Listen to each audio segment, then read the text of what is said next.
யார் கொடுத்தது இது? அம்மா கிஃப்டெல்லாம் இல்லை சார், நான் என்னோட கஷ்டத்தை சொன்னேன்.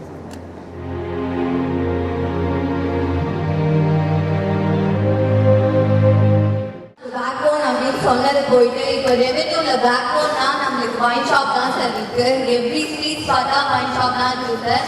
ஈவன் நான் போய் கேட்டா கூட கொடுக்குற லெவல்ல இருக்கு சார். 8th இருந்து எல்லாருக்குமே இருக்கு சார். நீங்க எங்க போனாலும் உங்களுக்கு ஒரு கிஃப்ட் கொடுத்து அனுப்புறாங்க சார். கம்பு, நெல், கூழ் அந்த மாதிரி நீங்க அங்க இருக்கிறதெல்லாம் வாங்கி சாப்பிடுங்க சார். நீங்க வேலூர்ல என்ன ஃபேமஸ்னா இப்போ வைன் ஷாப் தான் சார் ஃபேமஸ். இதுக்கு நீங்க என்ன சார் சொல்ல போறீங்க? ஈவன் கேர்ள்ஸ் கூட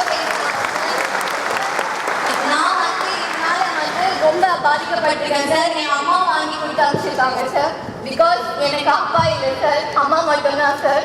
அம்மாவும் கைக்காம இருந்திருந்தாங்கன்னா என் நிலைமை என்ன ஆயிப்போன்னு எனக்கு தெரியல சார்.